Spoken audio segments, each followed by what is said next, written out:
अस्सलाम वालेकुम। कैसे आप सब? उम्मीद है खैरियत से होंगे। आप सबको रमजान शरीफ की मुबारक। अच्छा जी, आज का हमारा लेक्चर जो है वो बेसिक कॉन्सेप्ट्स पर है कि हरकत व सकनात का तलफ़ुज़ पर क्या असर होता है।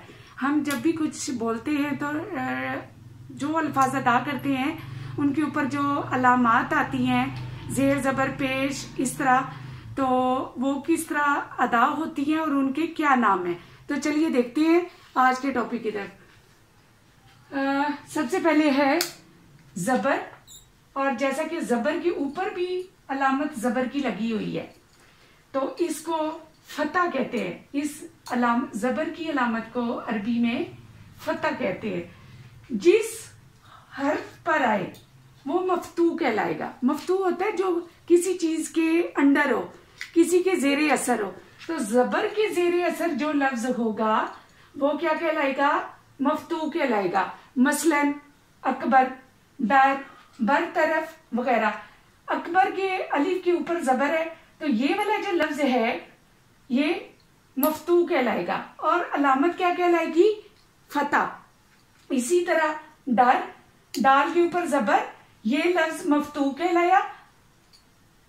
और बरतरफ के ऊपर बे के ऊपर ज़बर है तो बे जो है वो मफ्तू कहलाया क्योंकि वो ज़बर के अंदर है। अच्छा जी, इसी तरह जेर, जेर के साथ जेर की अलामत भी जेर के नीचे लगी हुई है, इसे कसरा कहते हैं। कसर, कसर भी हम मैथ में भी पढ़ते हैं कि अलामत को कहते हैं। तो जिस हर्फ के नीचे आए उसे मकसूर कहते हैं। यह भी जेरे असर है।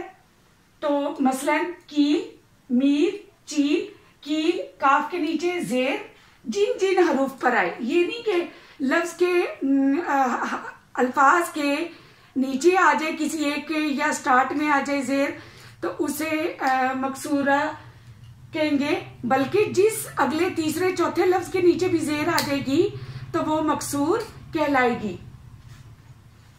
इसी तरह जम्मा, वाव की तरह की, इसको हम पेश कहते हैं रूटीन में। तो वो हरूफ जिनके ऊपर वाव की शक्ल की अलामत आए उसे जम्मा कहते हैं, और जब ये लग जाती है जिस हर्फ के ऊपर उसे मजमूम कहते हैं। चुप, दुख, सुख और मुद्दत, मैंने अल्फाज आसान इस्तेमाल किए कि ये अलामत एक दफा इस्तेमाल हुई है। अगर लफ्ज अल्फाज बड़े हैं तो उनके ऊपर ये दूसरे या तीसरे लफ्ज के ऊपर भी हो सकती है।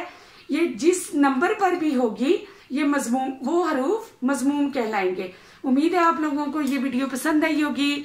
इसे लाइक कीजिए, शेयर कीजिए, सब्सक्राइब कीजिए। अल्लाह हाफिज।